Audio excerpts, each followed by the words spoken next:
নমস্কার। আপনার যদি মীন রাশি হয় কিংবা যদি মীন লগ্ন হয় তাহলে আজকের এই পর্বটা শুধুমাত্র আপনারই জন্য। এবং এই পর্বটা জানার পর বা দেখার পর এটুকু বলতে পারি যে আপনার মধ্যে আত্মবিশ্বাস, এনার্জি এগুলো সমস্ত কিছু অনেক গুণ বাড়বে। কারণ আজকে এমন কিছু তথ্য আপনার সামনে আমি উপস্থাপন করতে চলেছি যেটা আপনার জীবনে অনেক কিছু পরিবর্তন ঘটাবে। আপনার এই মুহূর্তে গ্রহের অবস্থান এতটাই পজিটিভ। বিশেষ করে আমি বলছি মঙ্গলের কথা। মঙ্গল এমন একজন প্ল্যানেট যিনি আপনার জীবনের সমস্ত কিছুর এনার্জির একটা মূল কারক গ্রহ। মঙ্গল আপনি যে সাকসেস পাচ্ছেন বা আপনি যে লড়াই করছেন, আপনি যে ফাইট করছেন, এই সমস্ত কিছুর পেছনে মঙ্গলের একটা ভূমিকা থাকে।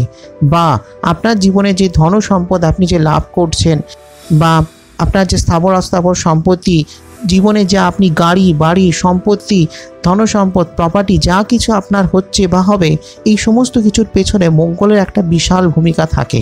তো সে কারণেই মঙ্গলের এমন একটা ট্রানজিট আজকে ঘটতে চলেছে যেটা আপনার জীবনের একটা বিশেষ পরিবর্তন ঘটাবে অনেক দিক থেকে, অনেকভাবেই।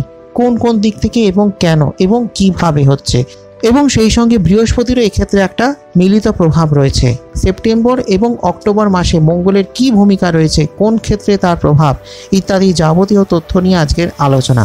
তাই বিশদে জানতে আজকের এই এপিসোডটা একদম শেষ অবধি ভালোভাবে দেখবো অনুরোধ করলাম। ভালো লাগলে একটা লাইক করে দেবেন, শেয়ার করে দেবেন সকলকে, আর অবশ্যই কমেন্ট করে জানাবেন আপনার প্রশ্ন বা মতামত। সেই সঙ্গে অ্যাস্ট্রো আয়ুষ চ্যানেলে যদি আজ আপনি প্রথম হন তাহলে চ্যানেলটিকে এখনই সাবস্ক্রাইব করে পাশের বেল আইকনটা ক্লিক করে রাখুন। ফলো লাইক করতে ভুলবেন না অ্যাস্ট্রো আয়ুষ ফেসবুক পেজ, যাতে আমার আগামী সমস্ত ভিডিওর নোটিফিকেশন সবার আগে আপনার কাছে পৌঁছয়। এবার প্রশ্নটা হলো মঙ্গলকে। মঙ্গল হলেন আপনার দ্বিতীয়পতি এবং সেই সঙ্গে নবমপতি। দ্বিতীয় ঘর হয়ে গেল আপনার পৈতৃক সূত্রে অর্থ সম্পদের জায়গা। আপনি যে পৈতৃক সূত্রে বা পারিবারিক সূত্রে যে ধনসম্পদ আপনি পেয়ে থাকেন, এটার পেছনে হলো মঙ্গলের একটা ভূমিকা থাকে। সেই সঙ্গে আপনার বাক শক্তি, অর্থাৎ আপনার বাণীর জায়গা, কথা বলার জায়গা বা যেভাবে আপনি কথা বলছেন সেই কথার পেছনে মঙ্গলের ভূমিকা থাকে। এবং সেই সঙ্গে আপনার ধনসম্পদ, আপনার ধনস্থান, আপনার সঞ্চয়ের জায়গা, আপনার প্রপার্টির জায়গা, আপনার যে ব্যাংক ব্যালেন্স, এই সমস্ত কিছুর পেছনে মঙ্গলের ভূমিকা থাকে। এবং সেই সঙ্গে কি থাকছে, আপনার নবমপতি। নবম হয়ে গেল আপনার পিতা ধর্ম ভাগ্য, অর্থাৎ আপনার ভাগ্যপতি হলেন মঙ্গল।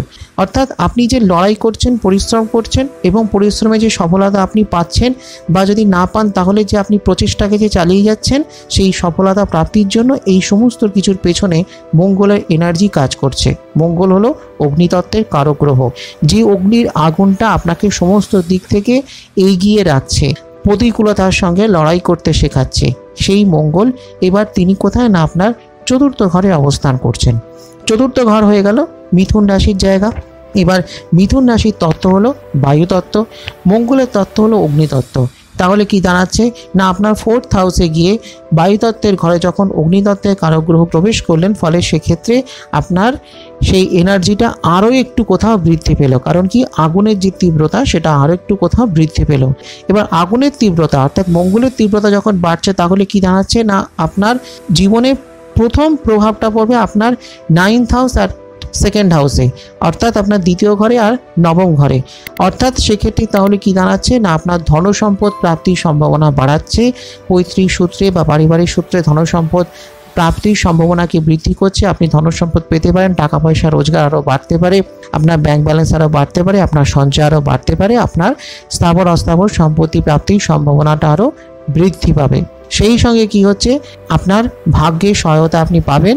আপনি জীবনে যে কাজই করুন, আপনি চাকরি করুন, ব্যবসা করুন, প্রফেশনাল কোনো ব্যক্তি হন, সেলফ এমপ্লয়েড হন, কিংবা আপনি একজন পড়ুয়া বা স্টুডেন্ট হতে পারেন, কিংবা আপনি একজন রিটায়ার্ড পারসন বা একজন অবসরপ্রাপ্ত ব্যক্তি হতে পারেন, বা আপনি একজন গৃহবধূ হতে পারেন। আপনি জীবনে যে সেক্টরে যেখানে যে পর্যায়ে অবস্থান করুন না কেন, ভাগ্যের সহায়তা প্রত্যেক মানুষের জীবনেই দরকার হয়। এবং এক্ষেত্রে মঙ্গল আপনাকে সেইভাবে কিন্তু সাহায্য করবে। অর্থাৎ এই দুটো ঘর কিন্তু অটোমেটিক্যালি অনেকটাই বুস্ট করবে। এই দুটো দিক থেকে কিন্তু আপনি অনেকভাবেই সহায়তা পাবেন। এবার কি হচ্ছে না, মঙ্গল আপনার চতুর্থে অবস্থান করছে, করে মোট 3টে জায়গায় দৃষ্টি দিচ্ছে। একটা দৃষ্টি পড়ছে আপনার একাদশে, যেটা হয়ে গেল আপনার রোজগারের জায়গা, ইনকামের জায়গা, বা আপনি যে কাজ করছেন সেই কাজে কতটা আপনি আলটিমেট সাকসেস পাবেন, সেই ফিডব্যাকের জায়গাটা হলো একাদশ ভাব। সেই সঙ্গে আপনার কত ইনকাম হচ্ছে, রোজগার কত আপনি করছেন, সেটা হলো আপনার একাদশ ঘর থেকে দেখা হচ্ছে। পরেরটা হলো আপনার দশমে দৃষ্টি পড়ছে, যেটা হয়ে গেল আপনার কর্মের জায়গা। আপনি যে কাজ করছেন, আপনি সে চাকরি করুন, আপনি ব্যবসা করুন, ফ্রিল্যান্স কাজ করুন, যে কাজই করুন না কেন, যে প্রফেশনে আপনি থাকুন না কেন, বা ধরুন আপনি যদি স্টুডেন্ট হন, তাহলে আপনার কাছে পড়াশোনাটাই হলো একমাত্র কর্ম। তো সেই কর্মের জায়গাটা দেখছে হচ্ছে মঙ্গল, এবং সেই সঙ্গে আরেকটা দৃষ্টি পড়ছে আপনার সপ্তমে, যেটা হয়ে গেল আপনার পার্টনারের জায়গা, প্রেমের জায়গা, ভালোবাসার জায়গা। সেই সঙ্গে আপনার কর্মের যোগও এখান থেকে দেখা হয়। আপনার কোয়ালিটি অফ জব, কী ধরনের কাজ করবেন, কী রকম কাজ পাবেন, আপনার ব্যবসার জায়গা বা যে ধরনের প্রফেশনই থাকুন না কেন, সেই প্রফেশনটা কেমন হবে, এই সমস্ত কিছু দেখা হয় এই 7th হাউস থেকে বা সপ্তম ঘর থেকে। সেই সঙ্গে আপনার যে কর্মসূত্রে যে যোগাযোগগুলো তৈরি হয়, এই যোগাযোগগুলো কিন্তু অনেকটা এই সপ্তম ঘর থেকে দেখা হয়। তো এটা হলো মোটের ওপর অবস্থান। এবার কি হচ্ছে না, এই মঙ্গলের সঙ্গে সঙ্গে কিন্তু বৃহস্পতিও আপনার তৃতীয় থাকছে, এবং সেখানে তৃতীয় বসে বৃহস্পতির দৃষ্টিও কিন্তু আপনার একাদশে পড়ছে এবং সেই সঙ্গে সপ্তমে পড়ছে। খেয়াল রাখতে হবে, বৃহস্পতি কিন্তু আপনার রাশি বা যদি আপনার মীন লগ্ন হয় তাহলে লগ্নের অধিপতি, অর্থাৎ বৃহস্পতি এবং মঙ্গল এই দুটি প্ল্যানেটের দৃষ্টি পড়ছে আপনার একাদশ এবং সপ্তম ঘরে। ফলে এই দুটো ঘরই খুব বুস্ট হচ্ছে, খুব পাওয়ারফুল হচ্ছে। এই দুটো ক্ষেত্রই আপনার জন্য খুব ভালো একটা প্রভাব নিয়ে আসবে। সেই সঙ্গে আপনার কর্মক্ষেত্র, অর্থাৎ একাদশ, দশম এবং সপ্তম এই তিনটে ঘরের ওপর মঙ্গল ও বৃহস্পতির দৃষ্টি পড়ছে। এর ফলে আপনার লাইফে কিছু পরিবর্তন আসবে, বা বলা যেতে পারে সময়ের একটা বিশেষ পরিবর্তন হবে। আপনার কর্মক্ষেত্রে পরিবর্তন হবে, আপনার রোজগার বা ইনকামের ক্ষেত্রে একটা ভালো স্ট্যাটাস, ভালো একটা উন্নতি হওয়ার সম্ভাবনা তৈরি করবে। সেই সঙ্গে আপনি যে কাজ করছেন সেই কাজের জায়গাটা অনেক বেশি ভালো হবে, এবং সেই সঙ্গে আপনার প্রেম দাম্পত্য জীবনে যদি কোনো সমস্যা হয় তাহলে সেই সমস্যাগুলো অনেকটা কন্ট্রোলে আসবে। প্রেম ভালোবাসা এগুলো আরও ভালো হবে। যদি কোনো প্রবলেম হয় আপনার বিবাহের ক্ষেত্রে, হয়তো আপনি বিয়ের চেষ্টা করছেন, বিয়েতে কোনো রকম বাধাবিঘ্ন আসছে, সেই সমস্যাগুলো কিন্তু অনেকটা কেটে যাবে। আপনার বিয়ে হতে পারে, বা ধরুন সম্বন্ধ করছেন তাহলে আপনার বিয়ে হয়ে যেতে পারে, বা ধরুন কাউকে ভালোবাসেন তাহলে সেই ভালোবাসার জায়গাটা আরও সুন্দর হবে, বা ধরুন আপনি বিবাহিত, দাম্পত্য জীবনটা আরও ভালো হবে, সুন্দর হবে। কোনো সমস্যা থাকলে সেগুলো অনেকটা কেটে যাবে, কারণ কি যেহেতু আপনার রাশিতে রাহু এবং সপ্তমে কেতু রয়েছে, ফলে সপ্তমে কেতু থাকলে কি হয় না, একটা নেগেটিভ এফেক্ট কিন্তু 7th হাউসে একটা দেয়। তো সেই নেগেটিভ এফেক্টটাকেও কিন্তু কাটিয়ে দিচ্ছে বৃহস্পতি এবং মঙ্গলের উভয়ের দৃষ্টি। এই দৃষ্টিগুলো অত্যন্ত শুভ, যেটা আপনার প্রেম দাম্পত্য জীবনকে একটা ভালো প্রভাব দেবে, বা ধরুন কাউকে ভালোবাসছেন সেটাও আরও ভালো হবে। আবার অন্য দিক থেকে আপনার কর্মের জায়গাটা আরও বেটার হবে। আপনি যে কাজ করছেন, বা ধরুন আপনি যদি ব্যবসায়ী হন, বা যদি আপনি ফ্রিল্যান্স কোনো কাজ করেন, খুবই ভালো সময়। মঙ্গল এবং বৃহস্পতি উভয় গ্রহের দৃষ্টিই কিন্তু আপনার সপ্তম ঘরে পড়ছে, ফলে সেক্ষেত্রে আপনার 7th হাউসটা আরও স্ট্রং হবে, আপনার কর্মক্ষেত্রটা আরও ভালো হবে। আপনি ধরুন চাকরির চেষ্টা করছেন, চাকরির জন্য ইন্টারভিউ দিচ্ছেন, বা অ্যাপ্লাই করছেন, বা সিভি জমা দিচ্ছেন, বিভিন্নভাবে আপনি হয়তো চেষ্টা করছেন, বা ধরুন আপনি একজন ব্যবসায়ী, বা ধরুন আপনি নতুন কোনো ব্যবসা করতে চাইছেন, তো সেখানেও একটা ভালো টাইমের দরকার হয়। তো সেই সময়টা কিন্তু শুরু হয়ে গেছে। আপনি যদি চাকরি করেন তাহলেও ভালো সময় শুরু হয়েছে, আপনি ধরুন ব্যবসা করছেন বা ব্যবসার চেষ্টা করছেন তাহলেও কিন্তু খুব ভালো সময়। আবার ধরুন আপনি ব্যবসা করেন, বা ধরুন আপনি ব্যবসা করছেন, তাহলেও কিন্তু সেই ব্যবসাটাকে আরও ভালো এগোতে পারবেন, কারণ কি আপনার 7th হাউসে মঙ্গল ও বৃহস্পতি উভয়ের দৃষ্টি বা উভয়ের আশীর্বাদ বলা যেতে পারে। তো খুব ভালো একটা টাইম, এক্সেলেন্ট একটা টাইম। এবং সেই সঙ্গে যেহেতু আপনার সপ্তম মানে হয়ে গেল কন্যা রাশি, আর কন্যায় বুধ প্রবেশ করছে আপনার সপ্তমপতি, ফলে এক্সেলেন্ট একটা সময় ব্যবসায়ীদের জন্য, খুব ভালো সময়। যে কোনো বিষয়, যে কোনো জিনিস নিয়ে আপনি ব্যবসা করতে পারেন, ব্যবসার জন্য কিন্তু দুর্দান্ত একটা টাইম চলবে। এবং সেই সঙ্গে কি হচ্ছে না, আপনার একাদশ ঘরে দৃষ্টি থাকছে বৃহস্পতি ও মঙ্গলের, যার ফলে কি হচ্ছে না, এক্সেলেন্ট একটা টাইম কিন্তু আপনার থাকছে, দারুণ একটা সময়, যেটা আপনার কর্মক্ষেত্রকে, যেটা আপনার অর্থনৈতিক ক্ষেত্রকে একটা ভালো জায়গা দেবে। আপনার ইনকাম, আপনার অর্থনৈতিক স্টেবিলিটি সেটা আরও ভালো করবে। টাকা পয়সার কোনো সমস্যার মধ্যে দিয়ে চললে সেই সমস্যাগুলো অনেকটা কন্ট্রোলে আসবে। এবং সবথেকে বড় কথা, খুব ভালো একটা সময় কিন্তু চলবে।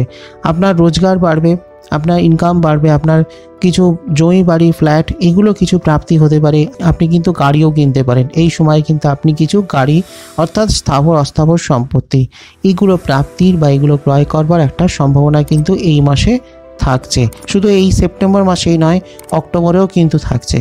মঙ্গল ও বৃহস্পতি উভয়েরই দৃষ্টি আপনার একাদশকে ও সপ্তমকে বুস্ট করছে, এবং সেই সঙ্গে আপনি যে কাজ করছেন সেই কাজের একটা যে প্রপার ফিডব্যাক বা তার যে একটা রেজাল্ট সেটা কিন্তু আপনি প্রপারলি পাবেন, যেহেতু একাদশে এনাদের দৃষ্টি।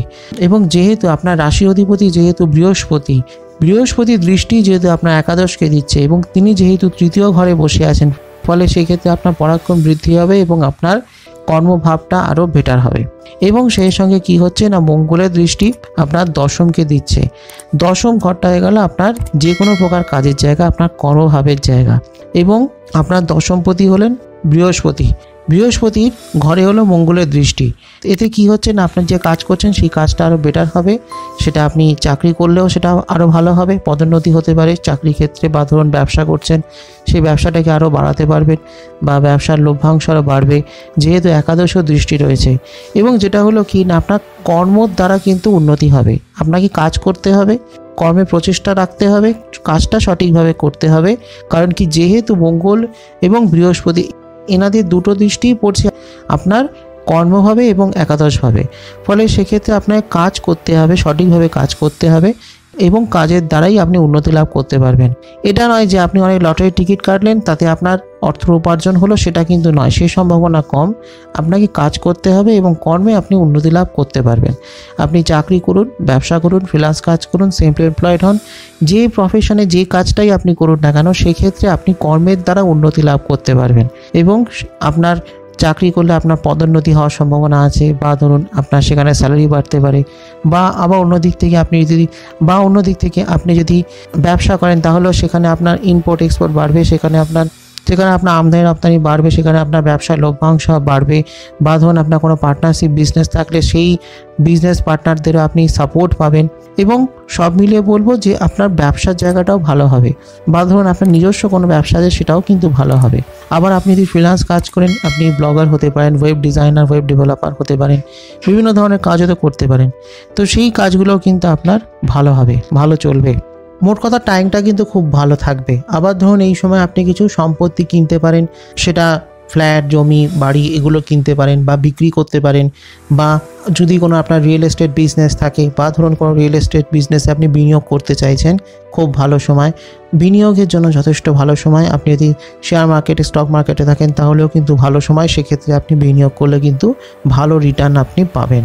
কাজের জায়গাটা খুব ভালো, অর্থ উপার্জনের জায়গাটা খুব ভালো। শুধু প্রচেষ্টাটা সঠিকভাবে করতে হবে, ভালোভাবে আপনি নিজের কাজটা করে যান, আপনাকে কেউ রুখতে পারবে না। আপনার জন্য কিন্তু এক্সেলেন্ট একটা সময় কিন্তু থাকবে। আবার ধরুন আপনি চাকরির চেষ্টা করছেন, আপনি সরকারি চাকরির চেষ্টা করছেন, সরকারি চাকরির জন্য পরীক্ষা দিয়েছেন, সরকারি চাকরি অ্যাপ্লাই করছেন বা প্রিপারেশান নিচ্ছেন, খুব ভালো সময় কিন্তু থাকছে, যথেষ্ট উন্নতির সম্ভাবনা কিন্তু থাকছে, সরকারি চাকরি আপনার প্রাপ্তি হতে পারে।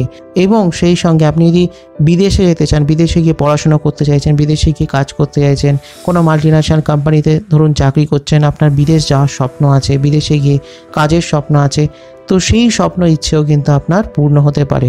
ভালো সময় কিন্তু আপনার রয়েছে, যথেষ্ট কাজে যথেষ্ট উন্নতির সম্ভাবনা রয়েছে। যে কাজ করুন, যে চাকরি করুন, সব ক্ষেত্রেই ভালো সময়। পারিবারিক জীবনটা মোটের ওপর ভালো থাকবে। মায়ের সঙ্গে কিছু সমস্যা আপনার হতে পারে, যেহেতু চতুর্থ ঘরে মঙ্গলের অবস্থান, ফলে মায়ের শরীর স্বাস্থ্য কিছুটা খারাপ হতে পারে, বা মায়ের সঙ্গে কিছু সমস্যা হতে পারে, এগুলো হতে পারে। তাই নিজের মন মেজাজের ওপর একটু নিয়ন্ত্রণ রাখুন, নিজের কথার ওপর নিয়ন্ত্রণ রাখুন, নিজের ক্রোধ, রাগ সেগুলোর ওপর নিয়ন্ত্রণ রাখুন। এটা নিয়ন্ত্রণ রাখা খুব জরুরি। কিন্তু মঙ্গলের এই যে এনার্জি, বায়ুতত্ত্বের ঘরে মঙ্গলের প্রবেশ, ফলে মঙ্গলের যে এক্সট্রা অর্ডিনারি যে এনার্জি, প্রচণ্ড যে শক্তি, সেই শক্তিটাকে আপনার জীবনের কর্মক্ষেত্রে, আপনার উপার্জনের ক্ষেত্রে, আপনার কাজে, আপনার ব্যবসায়, চাকরিতে কাজে লাগান। দেখবেন আপনার সাকসেস কেউ আটকাতে পারবে না। আপনি সাকসেস হবেন। আপনি যে প্রফেশনে থাকুন, যে কাজই করুন, দুর্দান্ত একটা সময়। আবার আপনি কর্মে একটা খুব ভালো ফলও আপনি পাবেন, ভালো উন্নতি আপনার জীবনে রয়েছে, এবং আপনার জীবনের উন্নতির গ্রাফটা কিন্তু দারুণভাবে উঠতে শুরু করবে। আপনার জীবনের কিছু নতুন সম্ভাবনা খুলে দেবে, আপনার জীবনের নতুন দরজা খুলে দেবে এই গ্রহযোগ। তো এটাই ছিল আমার আজকে সংক্ষিপ্ত আলোচনা। ভালো লাগলে একটা লাইক করে দেবেন, শেয়ার করে দেবেন সকলকে, আর অবশ্যই কমেন্ট করে জানাবেন আপনার প্রশ্ন বা মতামত। সেই সঙ্গে অ্যাস্ট্রো চ্যানেলটিকে সাবস্ক্রাইব করে রাখুন, ফলো লাইক করতে ভুলবেন না অ্যাস্ট্রো ফেসবুক পেজ, যাতে আমার আগামী ভিডিওর নোটিফিকেশন সবার আগে আপনার কাছে পৌঁছয়। আসছি খুব শীঘ্রই আগামী পর্বে আরও কিছু নতুন তথ্য নিয়ে। ততক্ষণের জন্য নমস্কার।